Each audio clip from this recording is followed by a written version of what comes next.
What's going on, y'all? Welcome back to another episode of The Jump. Another reaction. If you're watching on YouTube, you can tell this ain't going to be an easy one because I'm rocking the blue. Big time Kentucky fan here, but a lot of really good college basketball to talk about, even outside of the game that I'll probably spend the most time on. Amazing Tuesday night of hoops, November 11th, 11/11/25. Great night of basketball.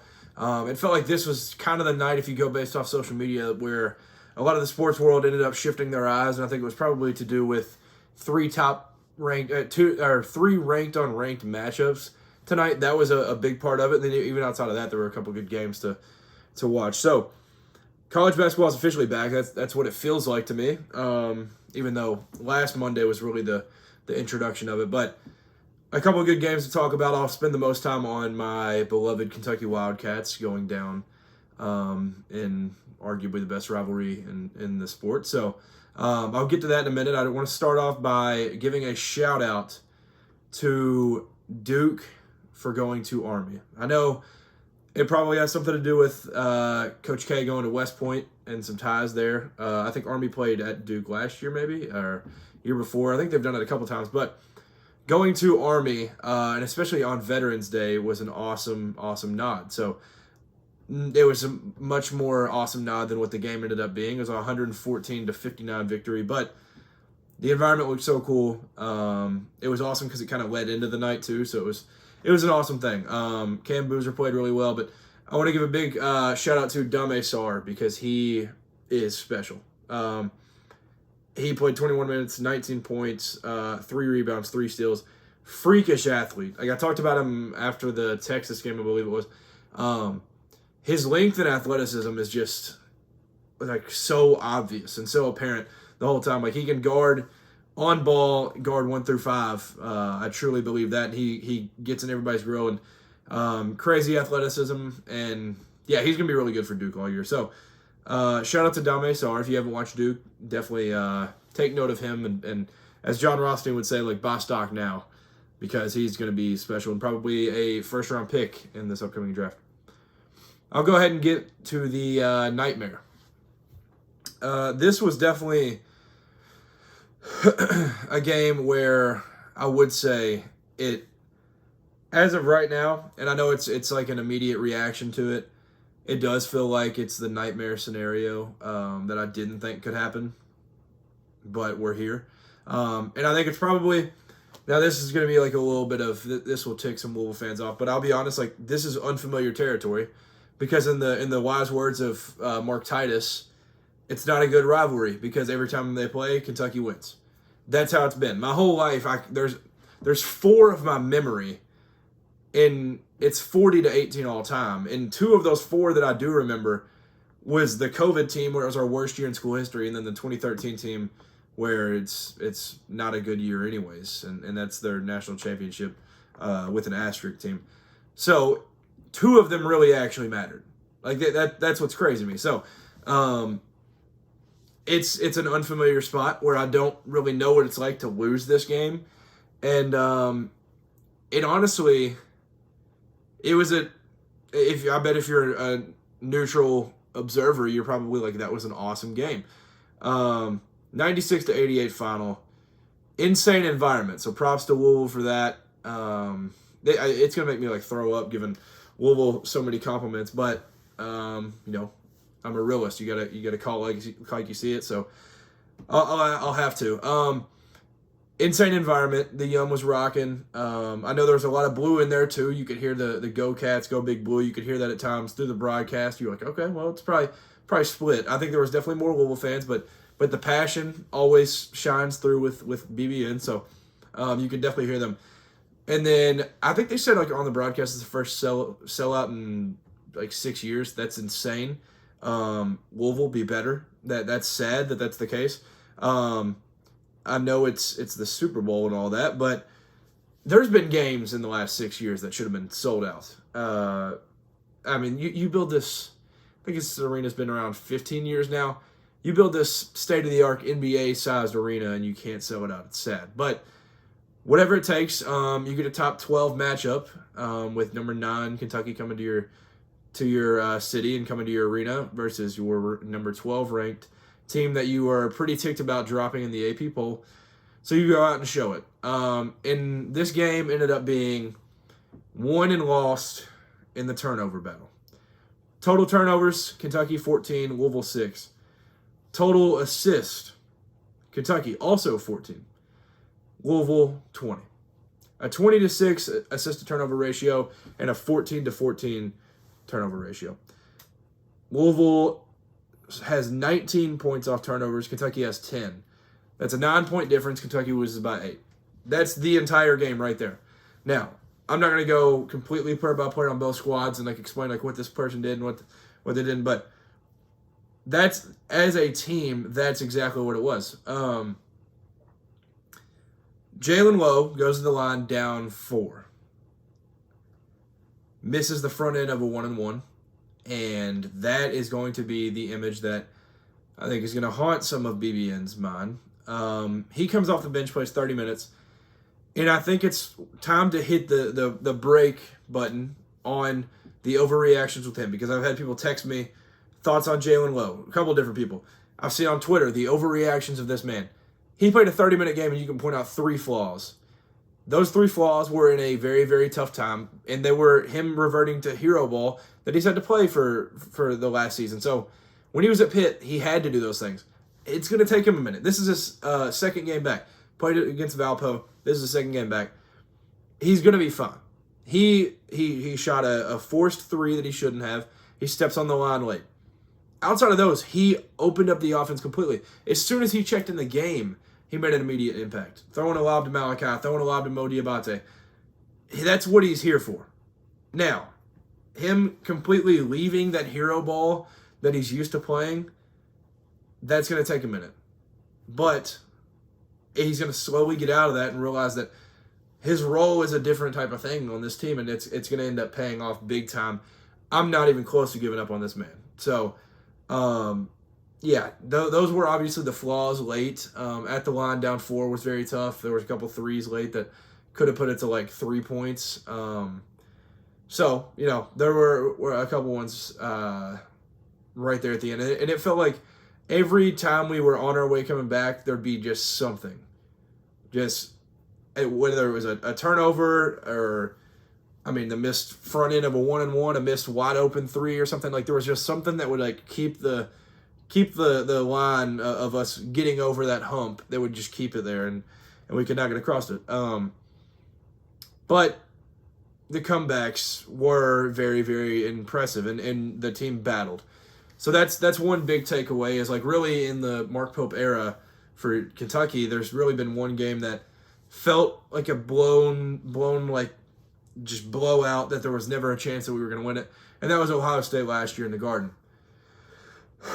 Now these Wildcats have a chance to go up to the Garden and redeem that, but every other game, Clemson last year, Georgia last year, they're in Tennessee even in the tournament, there were games that I felt like truly Kentucky had a shot to win, and even a couple of the bad SEC games. This game, Kentucky did have a couple chances to win. Came back from down 18 twice. Louisville led by as much as 20, 78-58, and we went on a 15-5 run right after that. This team is going to be just fine. Now, I think there's really 2 big bright spots. You could argue 3. But the one main bright spot, and it's going to make things interesting, is Denzel Aberdeen. 26 points, 7 rebounds, 3 assists. I'm going to assume that's probably his career high. I don't really know, but he was the 6th man at Florida. He's a dog. He played 31 minutes, and he played alongside Jalen Lowe a lot. And that answered a lot of questions. He's going to be an absolute dude this year. He was phenomenal. And then the other bright spot that I need to mention is Cam. Cam Williams comes off the bench really just because of foul trouble and stuff late as Oweh and Colin Chandler both foul out. But he comes in and plays 12 minutes, 5 points, 4 boards for him. But just the impact that he had goes a lot further than what the stat sheet showed. He checks in, hits a deep 3 right away, and you can just kind of tell. And then he has a putback dunk and has a block on, I think it was Hadley, going to the other end. So Cam Williams showed a lot of hope in what he can be, because he did struggle the first couple games, and he hasn't been great so far. So That was a bright spot. And then I'd say Colin Chandler was a decent bright spot too. Like he showed tonight, I think, defensively that he's going to make a bigger impact than I think a lot of people expected. He had 12 points, 6 rebounds, 2 assists, but I just think defensively he's going to be a guy that we'll be able to rely on. And he at times, I was with some buddies watching the game, and I was like, bring in Colin for Owe. Like, I'll mention Owe here in a second, but like, he's been much better than Owe tonight. Like, put him at the 3 with Jalen, Denzel, Colin, and Mo and Malachi, or Yelovich and Malachi. And like this group, Jasper Johnson, he played the least out of the guys that actually played like real minutes. He played 6 minutes. I just feel like he never really had the chance to get in the flow of things. Missed a couple shots. Those are going to fall. He's also going to probably win us a couple games. So I'm excited to see what he can do going forward. But I mentioned for a brief second about Owe. He was awful. That's plain and simple.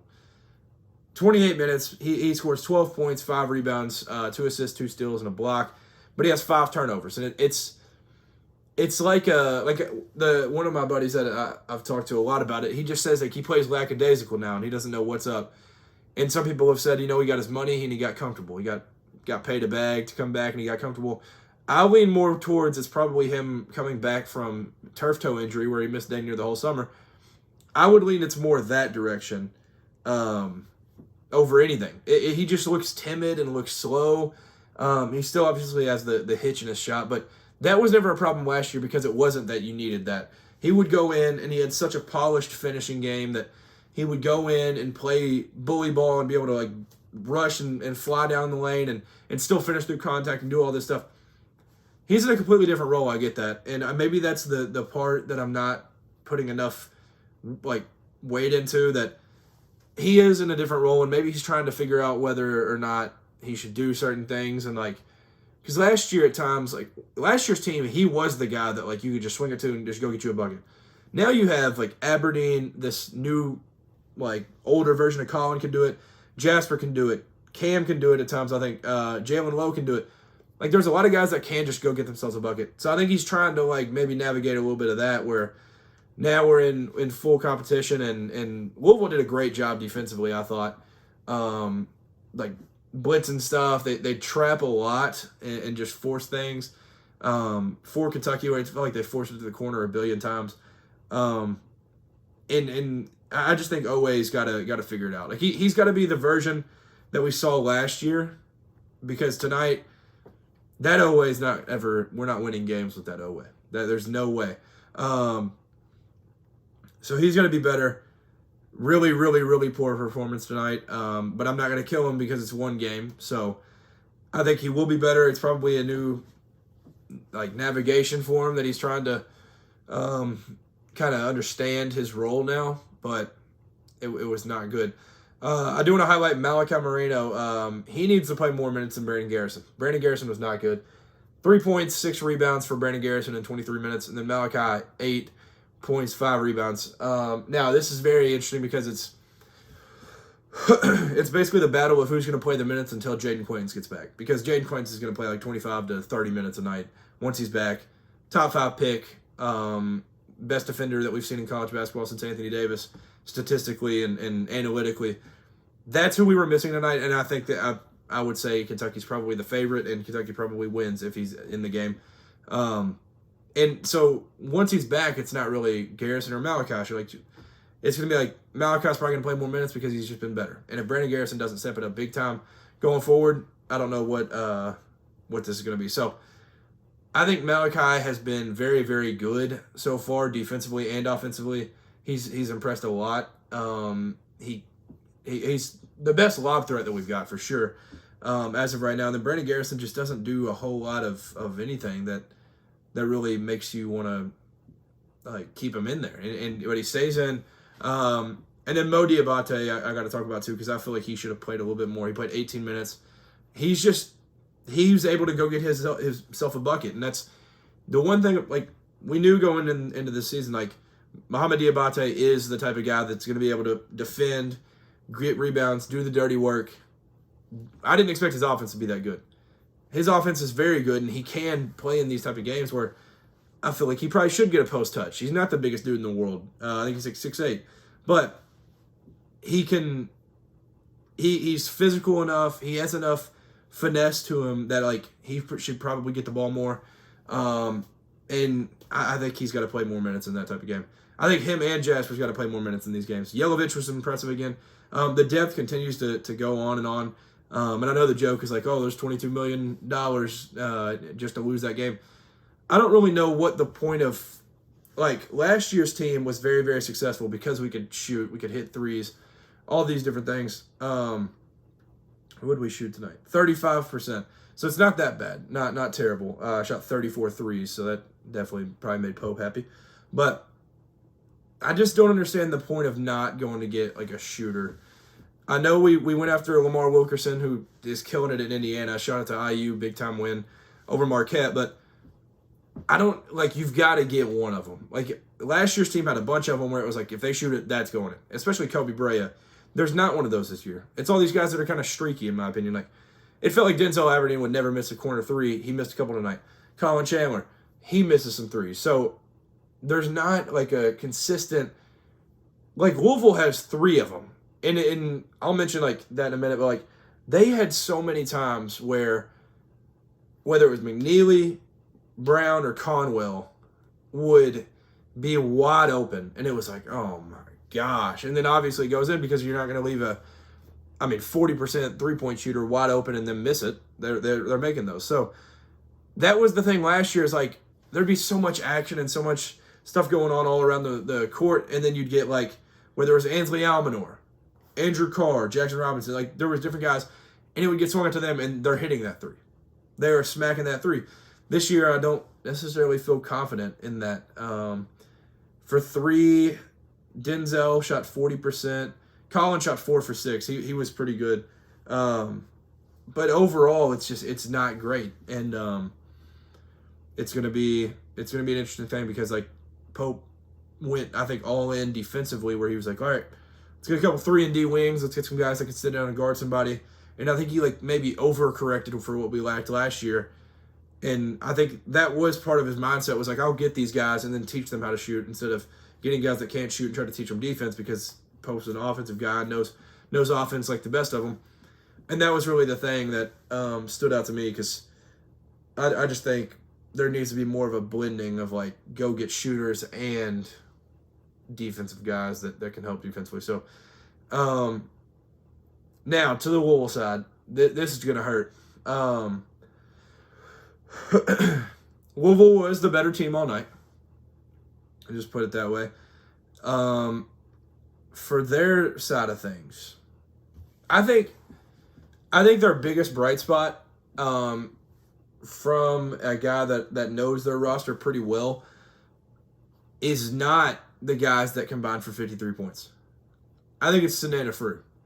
Because Kentucky's front court is not bad. Not bad at all. And Frew goes out there and puts up 10, 7, and 3 with 2 blocks. He was the difference maker tonight. Khalifa checked in, played pretty well. Best passing big in the country, probably. He played great spot minutes and all that. But Frew was the difference. And I was hating and sleeping on this front court, and I said, Kentucky's front court is going to absolutely obliterate them, and that's going to be the difference in the game. That's why Kentucky's going to win it. No. Sanana Frew, hats off to you, man. You shut up. Me and a lot of guys that were doubting the front court.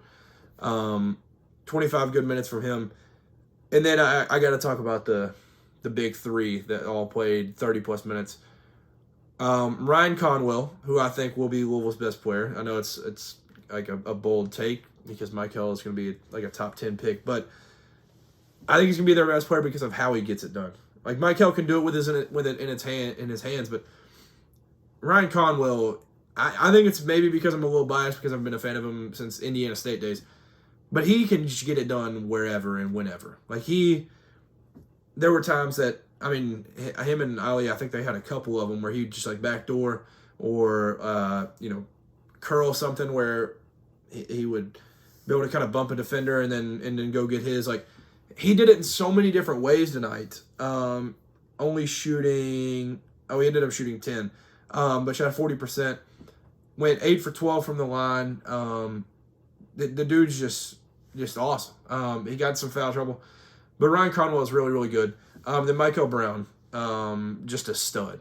Top 10 pick, no doubt in my mind. 29 points, 5 assists for him. I think, Conwell had 2 assists. But Mikel Brown had 5 assists. He's just so unguardable because, like, there's never a trap that even has him, like, open his eyes up a little bit more. Where he's like, oh, shoot, like, getting a little worried about it. No, it's like, all right, I'll just retreat dribble and then find somebody. And that has to do with a little bit of his size, too, with his 6'5" point guard role. But there's not a shot that he thinks he can't make. He can make it from all over. He can fill it up. Dude is great. And he nails free throws. So he's got crazy, crafty ball handling. He's a great finisher. I mean, he had the one late, which I didn't think it was a whole bunch of a foul, but like whatever. I digress. But he goes up and like finishes with his left, like way outside, and it was very, very impressive. Like he has that. But he'll obviously have a couple of down nights, but that's not what matters. He'll probably average 20. I mean, no joke. Maybe 15 to 20. But kid is crazy. This dude is unbelievable. Isaac McNeely, he's obviously going to have better nights. He continued to just somehow be wide open for threes. I thought Woolley came in and played really, really good. Played 17 minutes, 9 points, 5 rebounds. And then I mentioned Khalifa. He played really, really good. Javon Hadley played really good. So the guys that came back, they all played good. Case and Pryor, the guy that stirred the drink and just stirred all the rivalry crazy talk over the past week, played 2 minutes and had 0 points. So it's odd that he's the one. But, good for Louisville, man. And from a Kentucky perspective, congrats. Run to the Twitter comments. Do you? Because it doesn't happen often. That's from the Kentucky perspective. But I think if you're just a college basketball fan and an observer of the sport, Louisville is back.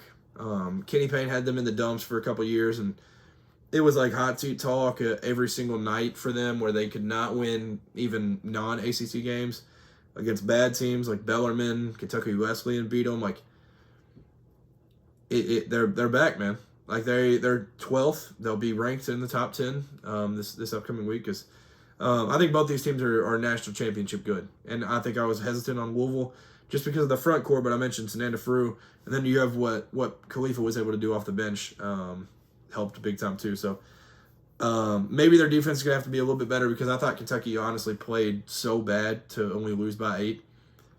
Putting up 88 with how bad we played tonight, I think is maybe a little bit of a worry, but putting up 96, if you're Kentucky, you're not going to win many games like that. And if you're Louisville, you got to expect that you're probably going to win some games like that. So, shout out to my Cats, though. A couple battle backs. And went down 18 in the first, cut it to 7. And then went down 20 in the second and lost the second half by 1. Ended up losing by 8. But I would say if you're a non-Louisville, non-Kentucky fan, I bet you absolutely love this rivalry because you just get points. And we're year 2 of these 2 head coaches going at it. Last year, I think the final was like 93 to 85 or something. Kentucky won. And then this year, it's 96 to 88. Like, just not advertising betting, but just take the over. But yeah, Louisville, big-time win. Mikel Brown balled out, had 20 in the first half. Kid's special. He's a tremendous player. Yeah, this team's good. I thought PK made a lot of adjustments that I think he probably outcoached Pope tonight in a way. Like there was a lot of adjustments that he made that Kentucky did not. And Kentucky, there was way too many times that whether it was a short roll, whether it was just a post up and they'd feed it, that the wrong guys would leave to go help when there's already help there, or they don't need help necessarily. And they'd swing it across and be wide open, 42% three-point shooters. Like, it was crazy. But top 2 rivalry in the sport without debate, and some would argue number 1. And it delivered on this amazing Tuesday night of hoops. But I'm sure something else will pop in my head as I move on from this one. But that's kind of my recap of it and the overview of it. Congrats to Louisville. It obviously sucks from my end, but here we are. And I'm not selling stock in my team at all. And I think there's a couple worries, but I know that they'll get fixed. And I'm not really worried. Like I said, I think both these teams are national title good, and I think they're both going to be a lot of fun to watch all year. I want to see better, more efficient shooting from Kentucky maybe, but the defense, it lasted one day of being number one in KenPom, and I don't know what it's at now. Let me see what it's at live, because the defense has to go down if you give it 96. The defense only dropped to 9. I think it was top 4 last week, but the offense went up. I guess putting up 88 will do that for you. So Kentucky's now 5th in KenPom. Louisville is 9. But like I said, I can't wait for JQ to get back. That's the big thing. Got to have that. And once he comes back, I think this is a completely different team. That he's literally a program changing player. So he's going to be big once he gets back. One of the other ranked unranked matchups tonight was Illinois and Texas Tech. Now, some of these games I'm not going to have super in depth. I'm not going to mention the mouthing of what a coach said at one point, because I was watching other games. Very, very good basketball tonight. But I did take some notes of what I did notice from this one. Kylan Boswell, hats off to you, dude. What a winner. He comes back, plays 38 minutes, 22 points, 2 rebounds, 3 assists, 1 steal. But this dude is an absolute winner, and that's the best way to put it. He guarded JT Toppin at times. He would guard numerous guys and just dive on the floor and hustle, and he was just an absolute leader out there, and he deserves some praise. So big shout out to Kylan Boswell. They don't win that game tonight without him.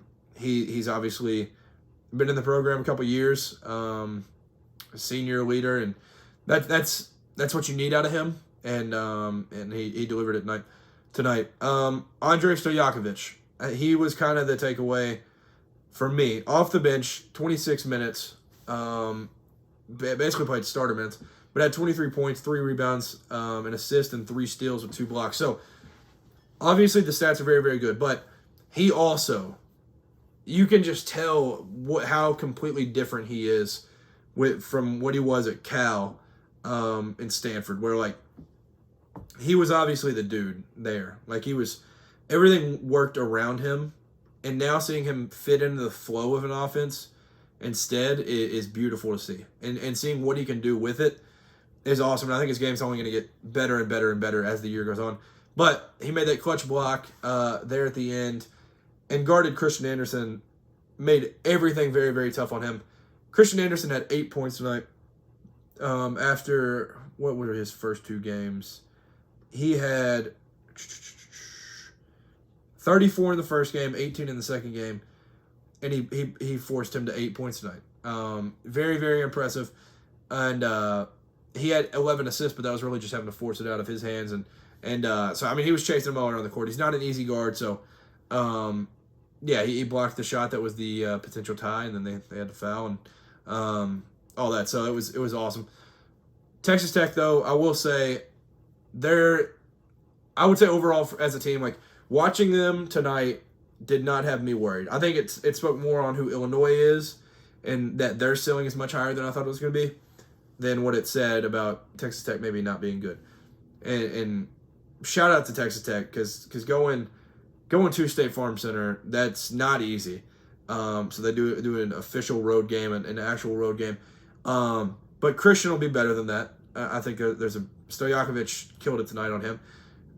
JT Toppin was elite. That was expected. But like I mentioned, Kylan Boswell was on him at times, and he made it tough on him. But 35 points, 11 rebounds, 3 and 3 for assists, steals, and blocks for him. He's just a hustler. He's so good. He knows who he is, and he dominates that way. That's the best way to put it. Whatever works, whatever he knows he's good at, that's exactly how he destroys teams. And then Lawan Watts, the guy that I was excited about in the season, coming into the season, I think he came off the bench the first couple games, but he started tonight, 21 points. And as the third option, if he can be that I'm not saying he's got to score 21 every night, but if he can be like serviceable and be a threat as the third option, I think he's going to be very, very good. So I think that was a very big bright spot for the Red Raiders going forward, just because if you have that as your big three, outside of that, there's going to be enough across the board that I think you can lean on. So very, very good game against an elite team, and I think it's just two elite teams. It'll be two teams that I can see going far in the tournament. And shout out to Texas Tech again for going on the road and playing this game early in the year when a lot of teams just try to schedule some bad teams. This is I do just want to highlight before I get off this one. Illinois Ceiling tonight alone did a whole lot for me because I don't know where I had them before in my head. Probably like a Sweet 16 team. Like this is a Final Four type of roster if you get this type of production out of it. They're not incredibly deep, but what they have, and they're missing a couple guys. So I think once they get this full team back, they're going to be awesome. Yeah, the ceiling for this team is limitless. The length, the flow that they have at times offensively is awesome. So big time win for Illinois, big time for the Fighting Illini, and have your hopes set high because you've got a very, very, very good team this season. Michigan sneaks past Wake Forest 85-84 in overtime. Honestly, shout out to Wake Forest. And if Wake Forest had a center, maybe they end up leaving with a win. Adai Mara, 18 points, 13 rebounds, 6 assists, 5 blocks. This dude is special. I don't know what I thought Yaxel would be there, but I thought he was going to be the dude with these type of numbers. Yaxel was like the stereotypical 4 at this point, where, they play a 3 big lineup. So it's very, very interesting. We'll see if it works. They played 2 bigs last year and it worked to perfection. We'll see if it works. As of right now, I guess it is. But like those 3, Yaxel played 33 minutes. Morez Johnson played 27 minutes, and Adai Mara played 37 minutes. Elliot Cadeau is the most true point, and they need him to be for that. He makes just such a huge impact that they didn't have last year, in my opinion. Now, obviously, it's not a great outing, but I think it was more of Wake Forest doing a lot of really good things. And Yaxel, I mentioned he played 33 minutes, 9 points, 5 rebounds, 2 assists. He's having to learn like an off-ball role, which I think is going to be very, very tough for him throughout the year. I think he'll grow into it, but it is tough for a guy that, like, coming from UAB, he demanded the ball, and he should have, and he was amazing with it.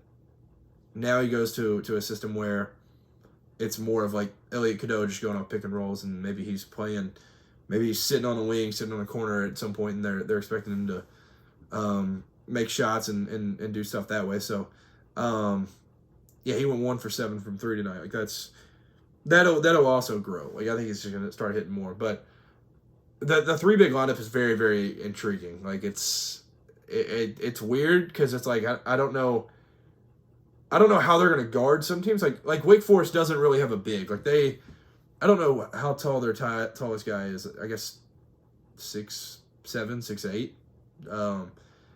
I know the Schwieger, I think was how it was pronounced. The Cooper Schwieger, he came off the bench. He's 6'10".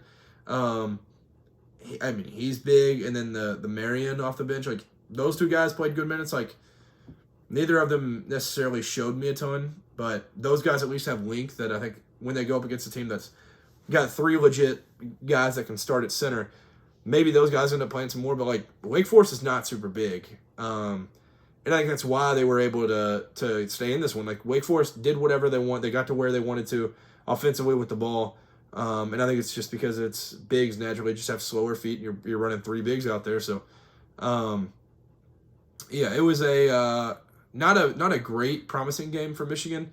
Obviously, the defense is going to have to be a lot better, but you sneak out of there with a win, and that's all you can ask for. You're now 2-0, so big one. Oh, before I get off of this game, I do need to mention the Miles Colvin dunk.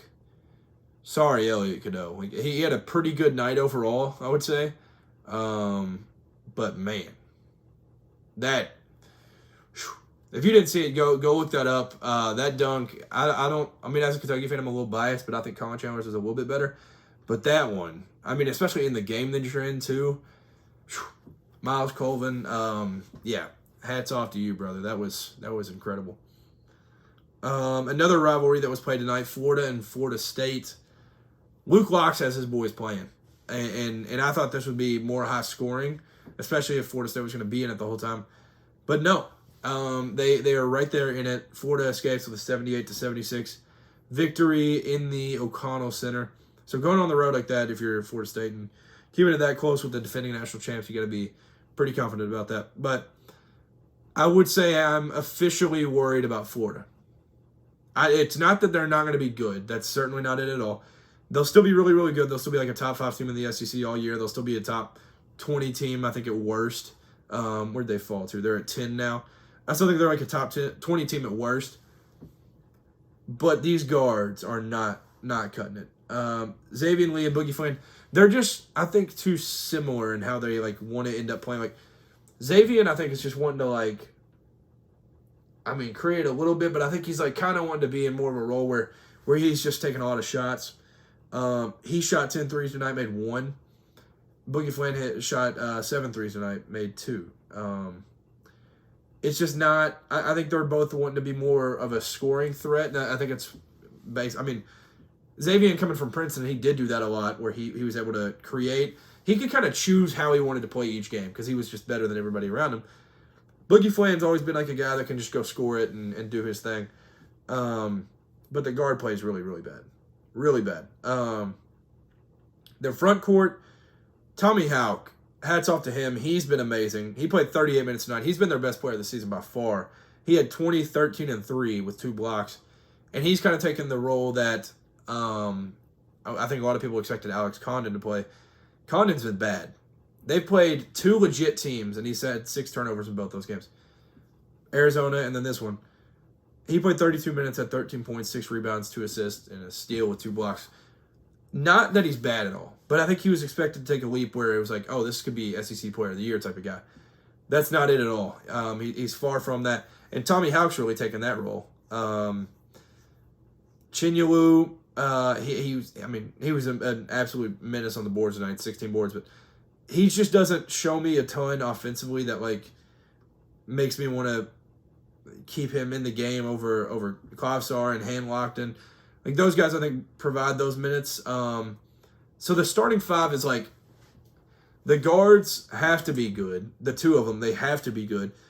And then like if Tommy Houck's not doing good, Alex Condon's gonna have to step up, and like one of those 2 is gonna have to perform.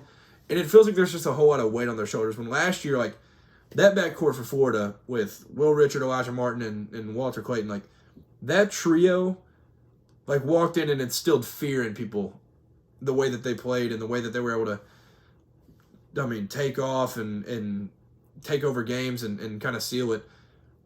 But they just can't. There's nothing. There's no like killer mentality. I feel like with these guards, like there's not a takeover instinct, and maybe there will be. Maybe they're going to get into a game where they start hitting and they're feeling themselves a little bit and they just put an absolute dagger in somebody.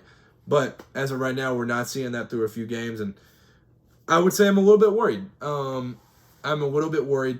I would say for Florida, the biggest thing for you, if you're looking for a big outcome to be positive about, was the rebounding. Out-rebounding Florida State by 22, 58-36. Going to have to improve from the line, shooting 68% as a team, but 6 for 31 from three-point line's not really going to cut it. Yeah, I just think this team's probably going to have to slowly throughout the year maybe find their identity or grow into what they're trying to do now. But it's not been great, but a win is a win. You're sitting there at 2-1. I just don't think this team, as of right now, where one of the storylines going into the season was like, will they repeat? As of right now, I don't feel like that's the case for Florida. If you disagree, let me know in the comments, but I feel like they're like a top 20-ish team as of right now.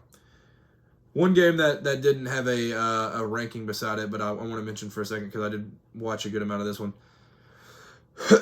Memphis and Ole Miss. Ole Miss gets out of there with an 83-77 victory. Aaron Bradshaw's not it for Memphis. I think he ended up with like 1 or 2 points maybe off of free throws. I think his name is Simon Majok. I don't know. That kid could be good. That kid could be really good. He was kind of the one that, like, he came off the bench and played some, but, like, other than him, there's not a ton of length out there. And he came in, and I thought there's some promise with him. But the problem with him is he got to campus in August. That's going to be the problem that we run into.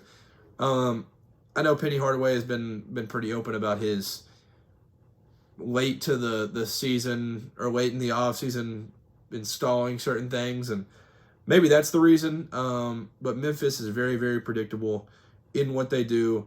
Doug McDaniel, they need him to be more Doug McBuckets than what he's been so far.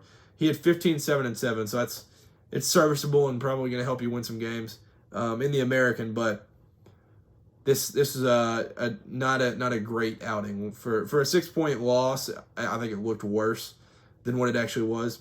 For Ole Miss, this kid, I tried to look up like a video because I don't remember how they like pronounced it on the broadcast. So I tried to look up something on Twitter to like hear how they said it again. I think it's Ilias Camerdine. This French kid, absolute baller. He played the most minutes tonight for Ole Miss, playing 35 minutes. He's a elite point guard. Like he's 6'4". He's got some length to him. Looks like I saw somebody tweet this. They said he looks like Tyrese Halliburton. Yeah. Doppelganger for sure. But 26 points, 4 rebounds, 4 assists. He's got all the goods. Jack of all trades type of guy. And it's not even that he's jack of all trades, master of none. I feel like he's probably just jack of all trades, could have potentially be master at a few. Like it's awesome. He can score from all 3 levels. He gets to where he wants to. He's got length. He can defend. He's gonna be really good for Ole Miss all year. And I'll be completely honest. I didn't really know about this kid in the offseason. I knew about Neoclis of Dallas. Not sure I'd ever heard about this Ilias Camerdine, but he's got my attention. I'll be watching him all year. For Ole Miss, there's not a ton of depth on this team, but the depth that they have is very serviceable. They don't necessarily need it either, because James Scott he played 27 minutes. He can play the 5 very, very well. Malik Dia now slides to the 4, where I think he's a lot more comfortable with. And then with this Camerdine, he kind of helps open up a lot of things all around with AJ Storr and just the rest of his team is looking solid. But like I said, I don't think they need a ton of depth with how they're going to be playing. And this team is going to be good. Like I said, it was an ugly outing from Memphis at times. In my opinion, there was not a whole lot of good things to see to take away from it. But, I mean, they'll win a lot of games. They're just a lot more talented than a lot of teams in the AAC. But I like that they're playing these games. And Memphis and Ole Miss, they're not far from each other. So I love that they play this game. Let me see how far Oxford, Mississippi is from Memphis. An hour 24. So I love that they do play that game. Fun little, not rivalry, but it is interesting though. Gonzaga throttles Creighton. This Gonzaga team is actually worrisome now. I watched them play Oklahoma, and I was like, you know what? Like, I'm not all the way bought in on Oklahoma. I know they won like a good exhibition game at Wisconsin, but like, I'm not all the way bought in on them. I'm bought in on Gonzaga now after this one, because I think Creighton is going to be solid. I think Creighton's also going to put up points in a lot of games. And Gonzaga held them to 63. That defense is insane. Gonzaga went on a 21-0 run in that second half. And their length and athleticism just disrupts everything. Just tears apart this entire game. And they Creighton could never really get into like a flow of things. I'm pretty sure, I was about to say, a lot of the first half, because this one was on as I was driving. I wasn't like holding it up and watching, but I was following. In the first half, there was a lot of great stuff that I feel like I saw from Creighton, where they were hanging in there 44-38 at halftime, and then 46-25 second half. Crazy second half. And Gonzaga, I know they're the Bulldogs, but they're they're just going to be the unks this year because everybody on their team is just old, except for St. Supri, who comes off the bench, who I love. But everybody's just old on this team. But it works.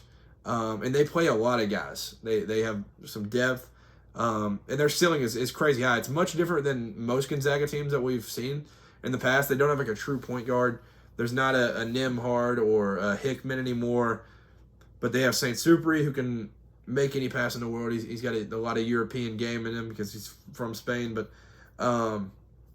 yeah, they're going to be very, very good this year, and obviously they'll dominate the WCC. But I'm trying to find their schedule because they don't take the non-conference schedule lightly. They play at Arizona State this Friday, and then they'll play Alabama. They'll play Maryland. They play UK and Nashville. They play UCLA. They'll play Oregon, which Oregon looks putrid right now. But then they get to conference play. They have a tough little non-con, but they're going to be awesome. And it's been cool to see that the guys that we've seen around the program for 85 years, it feels like, with Braden Huff, Graham Ike, they play really, really well together, where they kind of know the identity of the other, and they play off of it very well. So Gonzaga's going to be scary. It's that time of the year where Gonzaga just kind of beats the brakes off of everybody that comes up there. But yeah, the length and athleticism for Gonzaga is something to write home about, to say the least. But I think that'll do it. I don't know how long I've been recording this episode, but I'm sure I definitely spent the most time on Kentucky Louisville. But it's my team, Kentucky. Don't give up on the Cats yet. That's my big takeaway from that one. I mean, can't give up 96 and expect to win a game, unless your name is Nate Oates or Alabama. So thank you for tuning in. I'll be back probably, I would say Thursday night. I don't think tomorrow. I think tomorrow is like Houston and Tennessee play, but I don't think there's a ton of great games tomorrow. If stuff happens that is significant, I'll obviously hop on and react to it, but I don't think tomorrow there's a ton. But I'll probably be back Thursday to talk about Purdue and Alabama in a top 10 matchup, so that's going to be awesome. But yeah, thanks for tuning in. Make sure to like, comment, subscribe. It's all appreciated. It helps the channel grow. It's awesome to see that, and all the comments are amazing to reply back to you guys and just have conversation with you guys, because it's cool, because from a Kentucky perspective, you can kind of only see it out of a certain lens. So if you're a fan of all these other teams, definitely comment and let me know your thoughts on different things. But that'll do it. Yeah, like, comment, subscribe. It's all appreciated. Peace.